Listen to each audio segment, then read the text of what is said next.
오늘 말씀은 고난 가운데 소망하며 영광에 이르는 성도의 삶이라는 제목으로 함께 은혜를 나누려고 합니다.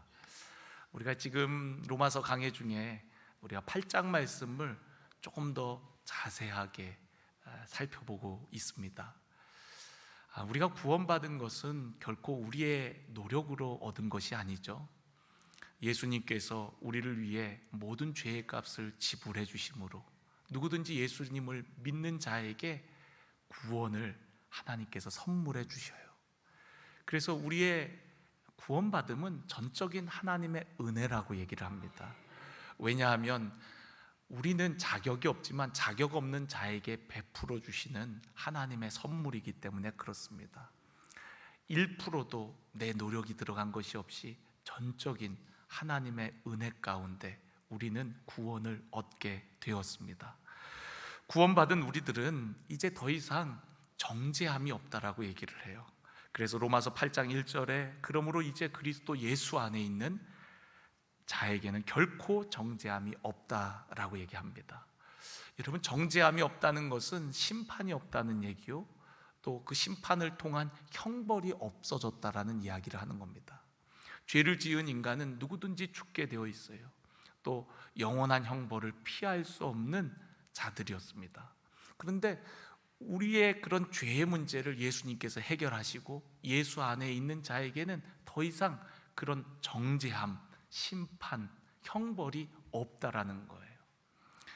우리는 이제는 생명의 성령의 법으로 옮겨진 바 되었다라고 얘기합니다. 8장 2절에 그리스도 예수 안에 있는 생명의 성령의 법이 죄와 사망의 법에서 너를 해방하였다.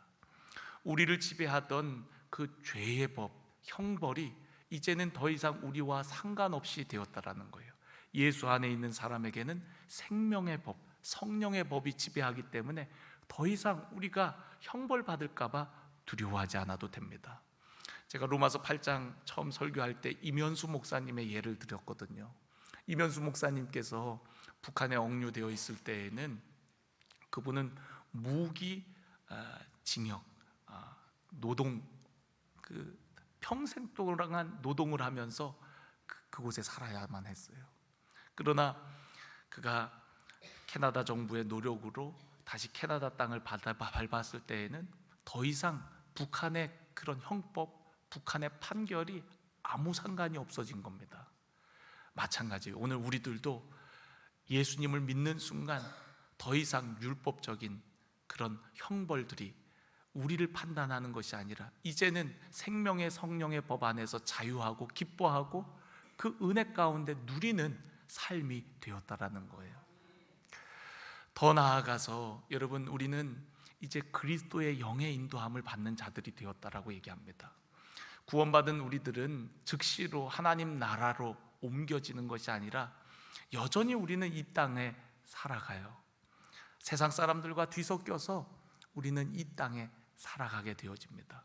그런데 우리가 이제 구원받은 백성이 되었다면 이제는 다른 삶을 살아야 되거든요. 하나님의 자녀로서 믿음의 삶을 살아야 되거든요. 근데 그것이 내 힘만으로는 되지 않습니다. 그래서 우리를 도우시기 위해서 보혜사 성령님을 우리에게 보내어 주신 거예요. 그 보혜사 성령님은 우리 곁에서 우리를 도우시는 정도가 아니라 우리 안에 오셔서 우리 안에서 우리 마음을 다스리고 주관하시고 우리를 도우시는 분이세요. 우리가 육을 따라 살면 결국 사망의 열매밖에, 썩어질 열매밖에 맺을 것이 없지만 우리가 하나님의 뜻을 따라 영을 쫓아 살아야 되는데 그것을 가능하도록 이끄시는 분이 바로 우리 안에 오신 성령님이라는 거예요. 그래서 그 성령님으로 말미암아, 그 그리스도의 영이신 성령님으로 말미암아 우리는 하나님이 기뻐하시는 뜻대로의 삶을 살아가게 하십니다. 그리고 또한 그 성령으로 말미암아 우리는 아바 아버지라고 하나님을 부르게 되었다라고 얘기를 해요. 다시는 무서워하는 종의 영에 영향을 받는 것이 아니라 이제는 양자의 영, 성령으로 말미암아 하나님을 언제든지 친밀하게 다가갈 수 있는, 또 교제할 수 있는 자들이 되었다라고 얘기를 합니다. 성령으로 말미암아 우리는 하나님을 아빠, 아버지라고 부른다는 거예요. 우리가 하나님의 성령을 받기 이전에는 하나님을 굉장히 어렵고 무서운 존재로 여겼습니다. 구약시대 때의 하나님은 정말 두려운 하나님이었어요. 그래서 백성들이 하나님의 영광을 감히 쳐다보지도 못했습니다. 심지어는 하나님의 영광과 임재가 가득한 시내산에 저 몇 킬로를 떨어져 갖고 백성들은 서 있어야만 할 정도로 두려워했어요. 그런데 이제는 성령으로 말미암아 우리가 하나님 앞에, 그 은혜의 보좌 앞에, 영광의 보좌 앞에 언제든지 가고 싶기만 하면 갈 수 있게 되었다라는 거예요. 바로 성령님으로 통해서. 성령님은 우리로 하여금 자녀임을 증거한다 그랬어요. 이전에는 우리가 종과 같은 존재들이었는데 너는 하나님의 자녀야 하는 것을 확신하고 깨닫게 해주시는 분이 바로 성령님이라는 거예요. 여러분, 자녀는요 두려워하지 않습니다. 아버지 집에서 기뻐하는 거죠. 그러나 여러분, 종은 어때요? 언제 주인님이 나타나실까 늘 눈치 보고 두려워하게 되어지죠. 그리고 자녀는 그 아버지 집에 영원토록 사는 겁니다. 그러나 종은 때가 되면 떠나야 돼요. 우리를 하나님께서는 자녀로 삼아 주셨다는 거예요. 아버지 집에 영원히 살도록 우리를 자녀로 입양해서 우리를 예수님의 동생과 같이 하나님의 아들들로 여겨주셨다라는 겁니다. 우리 지난 시간에 말씀의 마지막 부분에 보면 17절 말씀에 보면 자녀이면 또한 상속자 곧 하나님의 상속자요 라고 얘기하고 있어요. 여러분, 우리가 그냥 자녀가 아니라 하나님 나라의 상속자, 그리스도와 함께한 상속자라고 얘기를 합니다. 여러분, 상속자라는 게 뭡니까? 뭔가 유업을 이을 자를 의미합니다.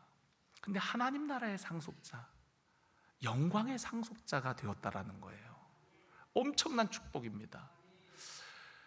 만약 여러분에게 알고 봤더니 진짜 부모님이 있는데 그 부모님이 엄청나게 부자여 갖고 그 부모님의 재산을 다 내가 상속하게 되었다고 했을 때 여러분 어떻겠습니까? 너무 기쁘겠죠? 별로 좀 허황된 예라서 여러분들이 별로 이렇게 와닿지 않는 거 저도 알고 있습니다. 여러분들이 그 영광의 하나님 나라를 보이지 않으니까 이게 우리가 하나님 나라의 상속자가 됐다는 게 별 이렇게 와닿지 않겠죠. 감이 이렇게 안 오죠, 여러분. 저도 좀 하나님 여기 좀 보여주세요 이렇게 쫙 열어갖고 하나님 나라를 보고 우리가 저거를 이을 그 하나님 나라의 상속자라고 여러분들에게 좀 보여줄 수 있었으면 참 좋겠어요. 스데반 집사님은 그 영광의 보좌를 봤던 사람이거든요. 복음을 전하다가 사람들이 그 스데반 집사님을 해하려고 합니다. 막 살벌한 분위기가 됐어요. 돌을 들고 와서 말씀을 전하는 스데반 집사님을 향하여 던지려고 합니다. 그런데 스데반 집사님은 조금도 위축되지 않고 담대하게 묵묵하게 말씀을 전해요. 심지어는 그의 얼굴을 보니까 마치 천사의 얼굴과 같았다 그랬어요. 어떻게 그런 살벌한 상황 속에서도 그럴 수가 있었죠? 하나님께서 하늘 보좌의 커튼을 쫙 열어갖고 스데반 집사님으로 하여금 그 영광을 보게 했어요. 하나님 보좌와 그 하나님 보좌 우편에 서신 예수님, 그의 영혼을 받으려고 준비하고 계신 그 예수님을 보았어요. 그러니까 그가 돌에 맞아 피 흘려 죽어가면서도 그는 전혀 두려워하지 않습니다. 슬퍼하지 않습니다. 돌에 맞아 죽어가면서도 그의 얼굴은 천사와 같은 얼굴을 잃지 않았어요. 왜 그렇죠? 하나님의 영광 때문이에요. 하나님의 영광, 내가 이어갈, 내가 누릴 그 하나님의 영광을 보니까 지금의 이 고난, 고통은 아무것도 아닌 거죠. 그 얘기를 하는 겁니다. 18절에 보니까 생각하건대 현재의 고난은 장차 우리에게 나타날 영광과 비교할 수 없다. 오늘 우리가 읽은 말씀에 보면 지금 우리가 당하는 이 고난, 이거는 앞으로 우리가 누리게 될 영광, 하나님 나라의 상속자로 누리게 될 영광과 비교조차 안 되는 것들이다 라고 얘기를 해요. 우리가 예수님을 믿음으로 인해서 많은 어려움들이 있을 수 있습니다. 어려움이 없다는 것은 여러분 신앙생활을 제대로 안 한다는 이야기일 수도 있어요. 당시 로마서가 쓰여질 때만 해도 예수님을 믿는다고 고백할 때 여러분 죽음을 각오해야 됐어요.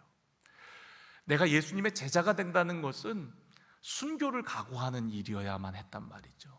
감옥에 갇히고 사자의 밥이 되고 또 매를 맞고 또 죽임을 당하는 그런 걸 각오해야 되는 시대였습니다. 오늘날도 마찬가지죠. 우리가 예수님을 믿는다는 거, 예수님을 믿는다는 신앙 때문에 때로는 손해보고 또 사람들에게 또 외면당하고 핍박당할 때가 얼마나 많습니까? 예수님을 제대로 믿으려고 할 때 우리는 힘들고 어려운 길을 가게 될 때가 많아요. 예수님도 나를 쫓으려거든, 나를 따라오려거든 자기 십자가를 지고 나를 쫓을 것이라 그랬어요. 예수님이 나를 따라와라, 내가 너희들을 아주 편안하게 해주리라, 형통하게 해주리라, 이런 말씀 안 하셨습니다. 오히려 나를 따르려거든 십자가를 지고 나를 쫓을 거라고 얘기했어요. 여러분, 십자가를 진다는 것은 죽음을 각오하는 것이고 고난을 각오하는 겁니다. 당시 십자가는 아주 끔찍한 형벌을 의미했어요. 고난을 각오한다는 거예요. 나를 쫓으려면 그러한 것을 각오하고 쫓아와야 된다라고 우리 주님 말씀하셨거든요. 그런데 여러분, 우리가 그 길을 어떻게 갈 수가 있죠? 주님은 우리를 사랑하셔서 어떻게 그 고난의 길, 십자가의 길을 가셨다고 하지만 막상 그 길을 가려고 할 때 우리는 어떻게 그 십자가의 길, 그 고난도 갈 수 있는 것이죠? 여러분, 그 고난 뒤에 있는 영광을 바라볼 때 우리는 주님 가신 그 길을 갈 수가 있는 거예요. 고난 뒤에 있는 영광이 어마어마하게 큰 것을 보고서 우리는 그 고난의 길을 가게 되어지는 겁니다. 운동선수가 올림픽을 앞두고 뼈를 깎는 훈련을 합니다. 너무너무 힘들어갖고 정말 그 시간이 정말 죽는 것 같이, 죽을 것 같이 힘든 시간을 보내게 되어져요. 근데 왜 그걸 참고 견디죠? 올림픽의 금메달을 바라보며 소망하며 그 영광을 바라보며 참고 견뎌내는 거거든요. 아이를 가진 산모가 힘들어요. 여름에는 덥고 고통스럽습니다. 또 산통이 오면 견딜 수 없을 정도로 정말 죽을 것 같은 아픔이 찾아옵니다. 근데 견뎌요. 왜 그렇죠? 이제 조금 있으면 태어날 아기를 생각하면서. 저희 아내도 애를 셋 낳았는데 첫째 아이 낳고 안 난다 그랬어요. 다시는 안 날 거라고. 이렇게 힘든 줄 알았으면 안 났어요. 안 가졌을 텐데 하면서 이제는 다시는 안 난다고 그랬거든요. 그런데 아이가 태어나고 그 아이로 인한 기쁨이 아이를 가지고 아이를 출산했을 때보다의 고통보다 더 큰 거예요. 네. 아이를 낳고 보니까 그 기쁨이 아이를 낳을 때보다 고통보다 훨씬 크니까 이 기쁨이 커갖고 또 아이를 갖습니다. 산모도 그런 거예요. 그 기쁨이 크니까 아이를 가짐으로 인한 고통을 견뎌내는 거죠. 여러분, 우리 신앙이 그렇다는 겁니다. 우리 신앙이 믿음으로 살아내려고 할 때 육체를 가지고 있는 우리들은 이 땅에서 많은 어려움을 당해요. 여러분, 이 세상은 악한 영들이 다스리고 지배하고 어쨌든 간에 이 사망이 막 힘을 쓰는 세상 아닙니까? 오늘 여기 성경 본문 말씀에 보면 피조물이 고대하는 바는 하나님의 아들들이 나타나는 것이라 그랬는데, 피조물이 허무한데 굴복하는 것은 자기 뜻이 아니라는 거예요. 오직 굴복하게 하시는 이로 말미암으리라. 여러분, 피조물이라는 것은 이 세상 사람들, 만물을 다 얘기하는 겁니다. 그런데 만물이 고대하는 것은 하나님의 아들들이 나타나기만을, 그러니까 구원자가 나타나기만을 기다리는 거예요. 우리를 회복시켜 주기를. 이 죽음에서 종로를 타던 우리들을 이제는 더 이상 죽음을 두려워하지 않고 영원한 생명 가운데 우리가 살기를 고대하는 거죠. 21절에 보면 그 바라는 것은 피조물도 썩어짐의 종노릇한 데서 해방되어 하나님의 자녀들의 영광의 자유에 이르는 것이니라. 여러분, 그들이 바라는 것은 썩어짐의 종노릇하지 않고 해방되는 거예요. 자유하는 거예요. 영광 가운데 나아가는 거예요. 누구나 다 그걸 원한다는 겁니다. 피조물이 다 이제까지 함께 탄식하고 함께 고통을 겪고 있는 것은 그것을 우리가 아느니라. 그뿐 아니라 또한 우리 곧 성령의 처음 익은 열매를 받은 우리까지도 속으로 탄식하며 양자될 것, 우리가 하나님의 은혜로 속량 구원받았지만 영원한 하나님 나라의 상속자로, 자녀로 살아갈 그 날을 기다린다는 거예요. 그래서 우리 몸의 속량을 기다리느니라. 이미 구원받은 자들이지만 아직 영원한 하나님 나라에 이르지 않은 우리들, 그 사이 속에 껴있는 게 바로 이 땅의 삶이거든요. 이미 예수 그리스도의 은혜로 구원받아서 영원한 생명을 받았지만 그 영원한 생명을 온전히 누리는 상태는 아니라는 거예요. 우리가 하나님의 자녀된 삶을 살지만 하나님 나라에 우리가 이르지는 않았다라는 거죠. 그러니까 이미와 아직의 그 긴장 가운데 그 중간에 사는 삶이 이 땅의 신앙인들의 삶인 겁니다. 근데 우리는 이 중간, 이 사이 간격을 소망 가운데 하나님의 영광을 바라며 참고 견디며 사는 삶이어야 된다는 거예요. 그게 바로 믿음의 삶이라는 겁니다. 믿음의 삶의 반대는 육체를 따라 사는 삶이에요. 여러분, 예수님을 믿고 내 마음대로 살면 마음이 불편해요. 내가 하고 싶은 대로 먹고 싶은 거 다 먹고 가고 싶은 데 다 가고 시간도 내 마음대로 다 쓰고 그러면은 마음이 불편합니다. 왜요? 뭔가 나중에 뭔가 영광의 하나님 나라가 있는데 그게 있다는 얘기는 들었는데 그때 갔을 때 너무 부끄러우면 어떡하지? 내 마음대로 살고 주님 앞에 섰을 때. 그러니까 마음이 불편합니다. 또 하나님께서도 우리가 구원받은 백성들이 아무렇게나 살게 내버려 두지 않아요. 하나님의 상속자가 되었으면 상속자답게 합당한 상속자의 삶을 살기를 우리 하나님도 원하세요. 하나님의 자녀다운 삶을 살기를 원하십니다. 여러분이 만약에 자녀가 있는데 그 자녀에게 재산이 있어서 많이 물려주려고 할 때 자녀에게 이 재산을 물려줬을 때 다 잃어버리고 그럴 것 같으면 여러분 물려주겠어요? 이 아이가 허랑방탕하고 철이 없고 그래서 오히려 물려주면 이것 때문에 얘가 더 망할 것 같으면 여러분 주겠습니까? 얘를 이걸 물려줄 만한 합당한 상속자가 되게끔 공부도 시키고 교육도 더 시키고 그리고 어느 정도 자격이 되었을 때, 때가 되었을 때 여러분 그 자식에게 주고 싶을 거 아니에요. 똑같습니다. 하나님께서는 우리를 구원하시고 자녀 삼아 주셨는데 우리가 하나님 나라의 영원한 상속자가 되기 위해 합당하도록 우리를 하나님의 백성답게 우리를 훈련시키셔요. 오늘 여기 말씀에는 그거를 고난이라고 표현했고 히브리서 말씀에 보면 때로는 징계를 통해서 연단을 통해서 우리를 그렇게 만들어 가신다라고 얘기를 합니다. 이게 하나님의 방법이에요. 우리가 구원의 사건을 우리가 출애굽으로 예를 들지 않습니까? 바로의 종살이하던 이스라엘 백성들 자력으로 구원받을 수 없었지만 하나님의 놀라운 기적과 같은 역사로 그들을 출애굽시킵니다. 자유인이 되게 해요. 하나님의 백성으로 그들을 꺼내주십니다. 그리고 약속의 땅, 하나님께서 예비하신 그 약속의 땅을 이을 백성으로 삼으십니다. 이스라엘 백성들이 출애굽한 다음에 구원받은 이후에 바로 약속의 땅으로 들어갔나요? 아니에요. 그들을 광야를 거쳐갔고 시내산으로 인도합니다. 그리고 시내산에서 하나님의 백성이 어떻게 살아야 되는지 또 하나님을 어떻게 섬겨야 되는지를 가르쳐 주세요.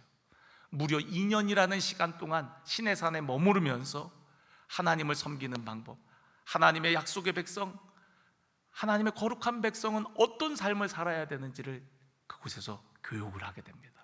그리고 때가 되자 이제 구름 기둥과 불 기둥으로 그들을 인도해서 가나안 땅 입구까지 가게 되죠. 가데스 바네아.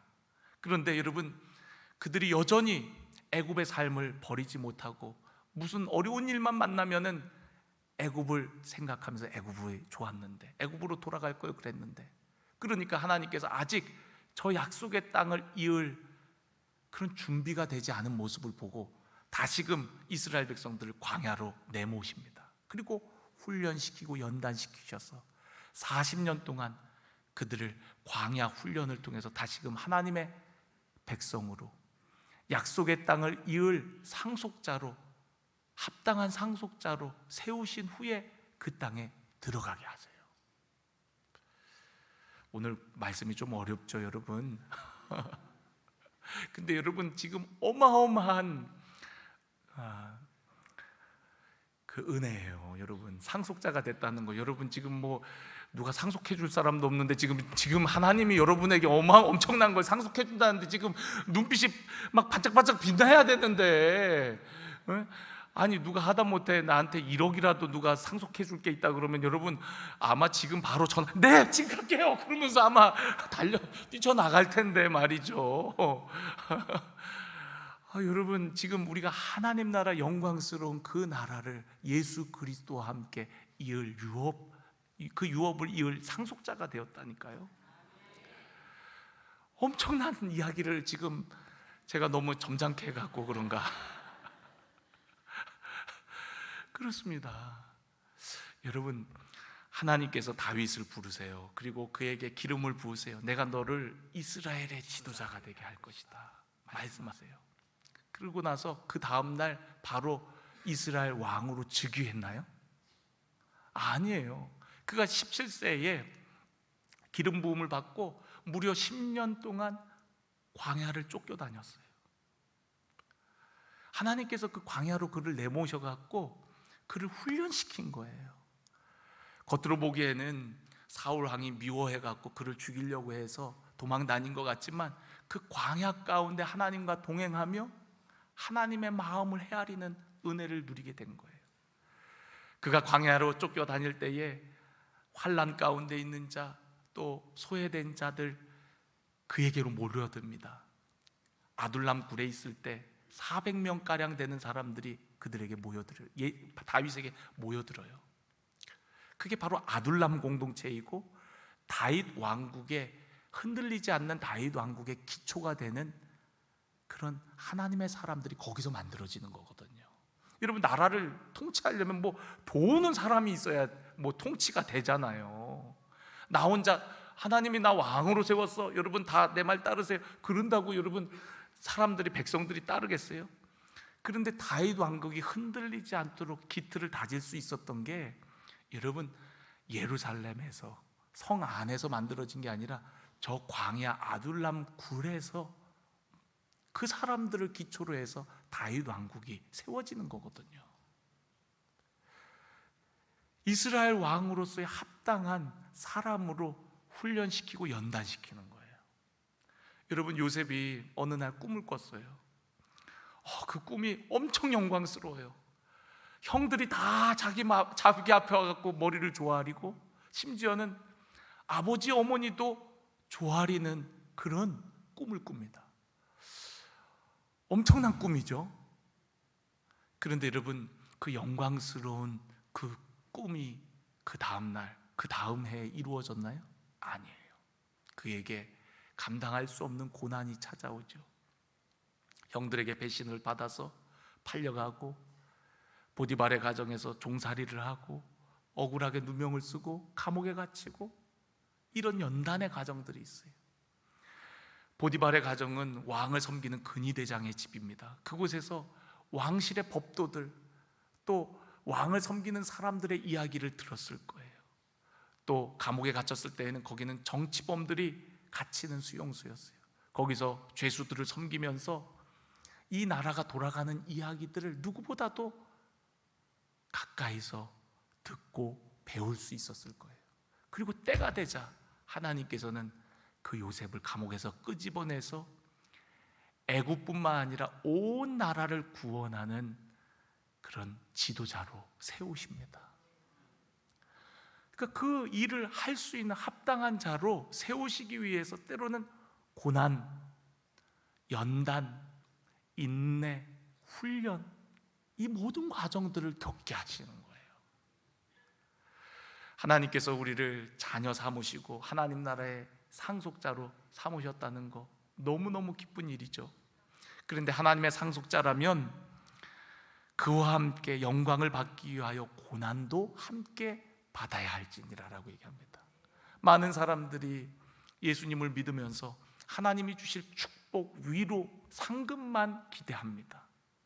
그러나 그 영광, 그 상급 앞서 우리는 십자가를 지고 주님 가신 그 길을 우리도 가야 한다는 사실을 잊지 마시기를 바랍니다.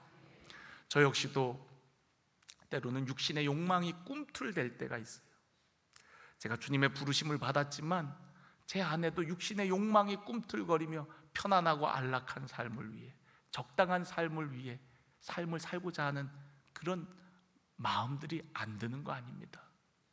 근데 그때마다 기도하면 다시금 하나님께서 하늘 영광을 보여주시고 먼저 간 믿음의 선배들의 응원 소리를 듣게 하시고, 그래, 힘들어도 믿음의 길을 가야지, 힘들어도 사명의 길을 가야지 하는 마음을 다시금 붙잡을 때가 많아요. 히브리서 12장 1절 2절 말씀을 우리 한번 같이 읽어보기를 원합니다. 시작. 이러므로 우리에게 구름같이 둘러싼 허다한 증인들이 있으니 모든 무거운 것과 얽매이기 쉬운 죄를 벗어버리고 인내로서 우리 앞에 당한 경주를 하며 믿음의 주여 또 온전하게 하시는 이인 예수를 바라보자.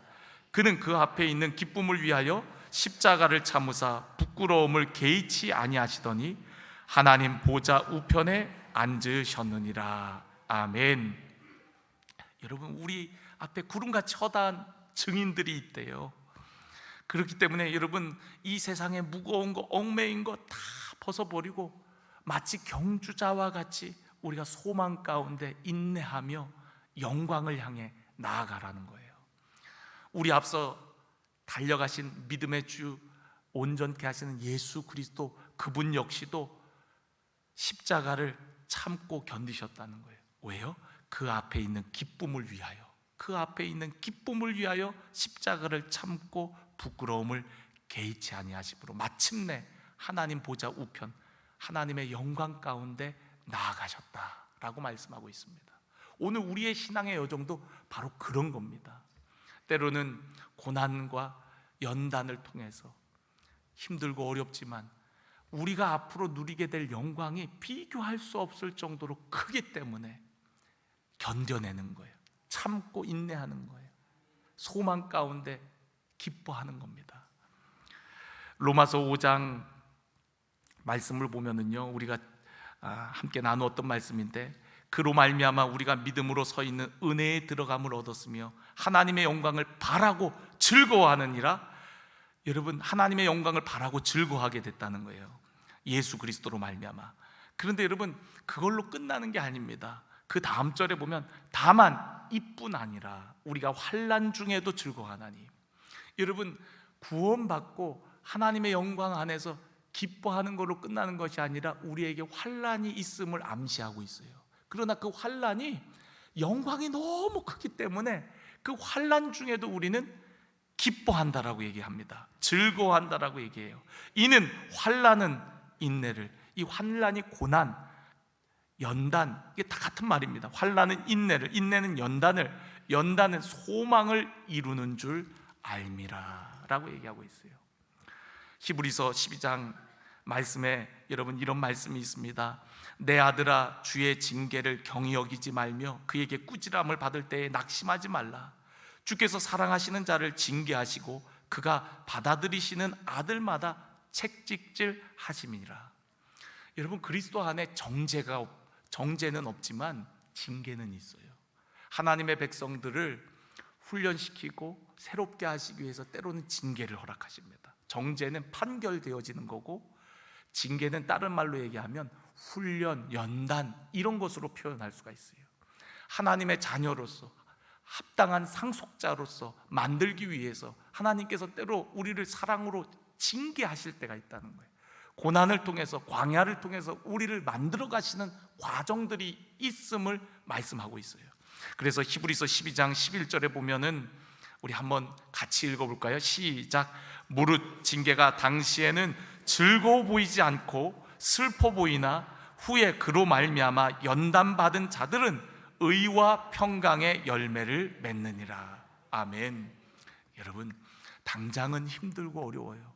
그러나 맺을 열매가 있다는 거죠.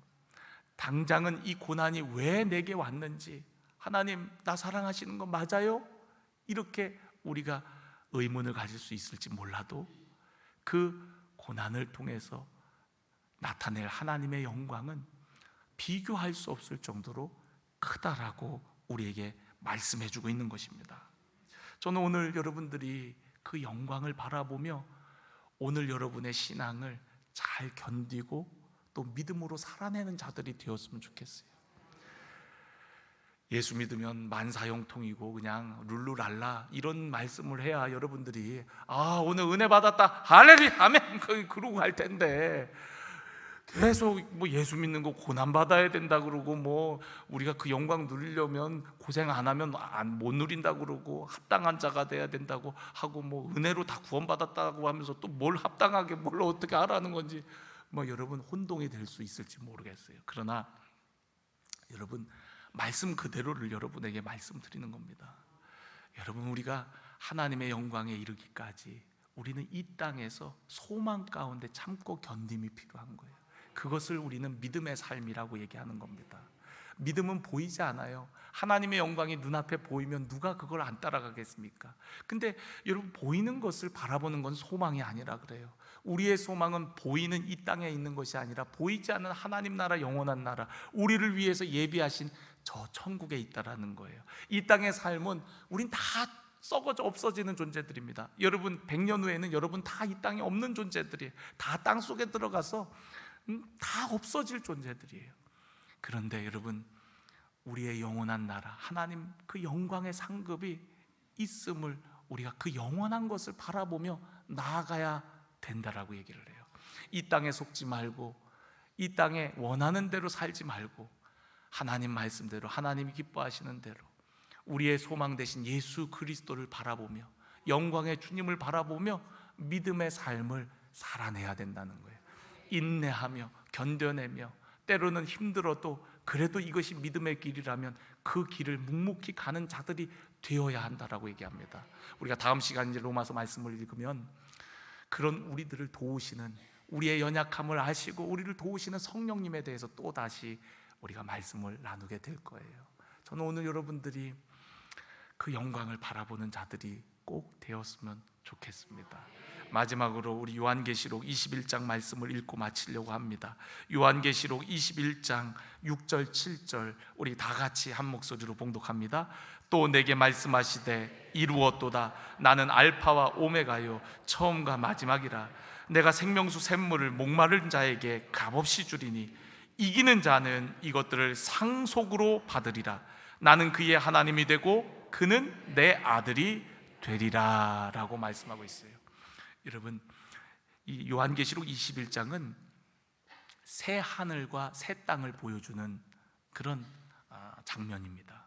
마치 신부가 남편을 위해서 단장한 것과 같이 너무너무 아름답고 영광스러운 하나님 나라, 그 나라를 보여주고 그리고 이기는 자에게 이 모든 것을 상속하게 누리게 되어진다라고 얘기해요. 하나님의 아들들이 되어서 하나님 나라의 주인공들이 되어 이 모든 것을 다 누리는 자들이 되어진다라고 말씀하고 있습니다. 이기는 자, 이기는 자는 바로 믿음으로 사는 자를 의미합니다. 믿음으로 세상을 이긴다 그랬어요. 여러분, 오늘 저는 여러분들에게 이 땅의 삶이 전부라면 아무렇게나 살라고 얘기하고 싶어요. 그러나 이 땅의 삶은 강건하면 80이라 그랬어요. 요즘은 현대의학이 발달해갖고 100세 시대라고 하지만 다 우리는 썩어져 없어지는 존재들입니다. 아담 이후에 사망이 왕노릇하고 우리는 사망에 얽매여 사는 그런 존재들이라고 해요. 헛된 것들을 붙들고 사는 존재들이에요. 그런데 이제는 우리가 구원받았고 하나님의 은혜 가운데 자녀 되었고 상속자가 되었다면 이제는 우리가 이 땅을 살아도 하나님 자녀답게 영원한 영광을 바라보며 사는 자들이 되어야 된다는 거예요. 그러니까 여러분, 우리의 삶은 이제 달라지는 거예요. 예수님을 믿고는 그런 하나님 나라의 상속자니까 당당하고, 어떤 상황 속에서도 담대하고, 어떤 상황 속에서도 기뻐하고 감사하고 꿋꿋하게 기죽지 않고 세상 속에 그렇게 사는 겁니다. 그게 바로 믿음의 사람의 모습이에요. 왜냐하면 우리는 하나님 나라를 이을 유업자, 상속자이기 때문에 그렇습니다. 여러분, 오늘 그 엄청난 은혜가 여러분 안에 확신되어지고 누려지는 역사가 있기를 간절히 원합니다.